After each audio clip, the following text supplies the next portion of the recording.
Hi friends, நம்ம இன்றைக்கி இந்த வீடியோவில் அம்மா வீட்டிலேருந்து கொஞ்சம் ரோஜா செடியெல்லாம் எடுத்துகிட்டு வந்தேன். அதை எப்படி நட போகிறேன் அப்படின்னு தான் பார்க்க போகிறோம். ஸோ நான் வந்து இங்கே 2-3 கலர் ரோஜா செடி எடுத்துகிட்டு வந்தேன். ஸோ அங்கே வந்து யாரும் பராமரிக்காமல் செடியெல்லாம் கொஞ்சம் காஞ்சது மாதிரி இருந்து, ஸோ அதனால் நம்ம வீட்லேயும் கொண்டு நடலாம் அப்படின்னு நினச்சி தான் எடுத்துகிட்டு வந்தேன்.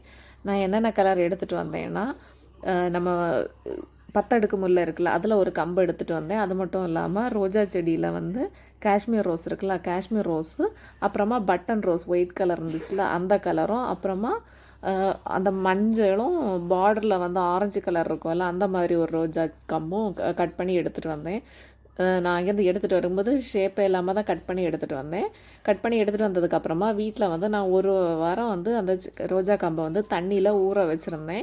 ஸோ நம்ம அதை தண்ணியில் போட்டு வைக்கும்போது அந்த செடி வந்து கொஞ்சம் நம்ம வீட்டோட அந்த சூழ்நிலைக்கு ஏற்ப, நம்ம தட்பவெட்ப நிலைக்கு ஏற்ப கொஞ்சம் மாறி வரும். ஸோ அதுக்காக தான் நான் வந்து இங்கே எடுத்துகிட்டு வந்து ஒரு வாரம் ஒரு சின்ன கப்பில் தண்ணி எடுத்து வச்சு அதில் வச்சுருந்தேன். இனி வந்து நம்ம அந்த ரோஜா கம்பை வந்து கட் பண்ணணும். உங்களுக்கே தெரியும், நம்ம ரோஜா கம்பை நடும்போது எல்லாமே கொஞ்சம் ஸ்லைஸாக தான் கட் பண்ணி எடுத்துகிட்டு வரணும், அந்த மாதிரி தான் நடணும் அப்படின்னு தெரியும். நான் நிறைய வீடியோஸில் போட்டிருப்பேன், அந்த மாதிரி தான் இது பண்ணியிருக்கேன். அப்புறமா நிறைய பாட்டு வந்து கொஞ்சம் நமக்கு காலியாக இருந்துச்சு. ஸோ அதெல்லாம் கொஞ்சம் அந்த மண்ணெல்லாம் கிளறி விட்டுருக்கேன். இல்லாமல் நம்ம மண் கலவை எப்போவுமே தெரியும், உதிரி உதிரியான மண் கலவையாட்டு தான் இருக்கணும். மண் வந்து இறுகலாக இருந்துச்சுன்னா நம்ம கம்பு வந்து வேர் போடுறதுக்கு கொஞ்சம் நாள் எடுக்கும். ஸோ அதனால் நம்ம வந்து மண்ணை வந்து உதிரி உதிரியாட்டு நல்லா கிளறி விட்டுட்டு அதுக்கப்புறமா அந்த கம்பை வந்து ரோஜா கம்பை ஸ்லைஸாக சரித்து தான் நடணும். அப்போ தான் அது வந்து ஈஸியாக வேர் போட்டு சூப்பராக வளரும். அதுக்காக தான் அந்த மாதிரி நட்டு வைக்கணும். ஸோ எல்லா ரோஜா கம்பையும் அந்த மாதிரி தான் ஸ்லைஸாக கட் பண்ணி நட போகிறேன். இந்த ரோஜா கம்பு வந்து ஆரஞ்சு கலர், நான் சொன்னேன் அந்த டபுள் கலர், அது ஒவ்வொரு கம்பையும் ஐடென்டிஃபை பண்ணி தனித்தனியாட்டு நான் நட்டு வச்சுருக்கிறேன். ஸோ இப்போ வந்து நம்ம இந்த சீசன், இப்போ வந்து நமக்கு வந்து மழை பெய்துட்டுருக்குல்ல, இந்த சீசனுக்கு நீங்கள் எந்த கம்பு வச்சாலும் சரி, எந்த சீடு நட்டாலும் சரி சூப்பராக முளைச்சி வந்துடும். ஸோ உங்களுக்கு வந்து நிறைய செடி நடணும்னு ஆசைப்படுறவங்க இந்த கிளைமேட்டுக்கு இப்போ வந்து நீங்கள் நட்டு வச்சிங்கன்னா உங்களுக்கு வந்து கண்டிப்பாக சூப்பரான ரிசல்ட் கிடைக்கும். ஸோ நம்ம வந்து ரோஜா கம்பு எல்லாமே கட் பண்ணியாச்சு. இது ஃபுல்லுமே நமக்கு வந்து அந்த காஷ்மீர் ரோஸ் இருக்குல்ல, அதுதான். ஸோ அதை தான் நம்ம வந்து இப்போ ஃபுல்லாக கட் பண்ணி எடுத்து வச்சுருக்கேன். எல்லா ரோஜா கம்பையும் வந்து தனித்தனியாக நட போகிறேன். ஒவ்வொன்றையும் ஒவ்வொரு பாட்டில் நட போகிறேன். ஸோ நான் வந்து இப்போ 3 பாட்டில் தான் நட போகிறேன். இது வந்து செடி நட்டு ரொம்ப நாள் ஆச்சு. ஸோ அது ரொம்ப மண் இறுகலாட்டு இருக்குது. ஸோ அதை தான் ரொம்ப கிளறி நல்லா எடுத்து வைக்கணும். ஃபஸ்ட்டு நம்ம மண்கலவை ரோஜா கம்பை நடும்போது ஃபஸ்ட்டு நம்ம வந்து உரம் மண்ணை மிக்ஸ் பண்ணி எடுக்கவே கூடாது. நம்ம நார்மலான மண் இருக்கும்ல, அந்த மண்ணில் தான் நம்ம ஃபஸ்ட்டு அந்த ரோஜா கம்பை நடணும்.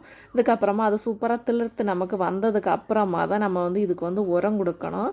ஸோ அதுக்காக தான் நம்ம ஃபஸ்ட்டு, நான் இப்போ வேறு எதுவுமே இதில் ஆட் பண்ணவே இல்லை, வெறும் மண்ணில் மட்டும்தான் இதை நட போகிறேன். ஸோ நான் ரோஜா செடி நட்ட நேரத்துக்கு நல்ல மழை. ஸோ நம்ம தண்ணி ஊற்ற வேண்டிய அவசியமே இல்லை, அது வாட்டே சூப்பராக வந்துச்சு. ஸோ இதில் வந்து நான் ஒரு ரோஜா கம்பு மட்டும் மாற்றி நட்டுட்டேன். நான் இப்போ நட்டேன் இல்லை, அது வந்து ஆரஞ்சு கலர் ரோஜா செடி.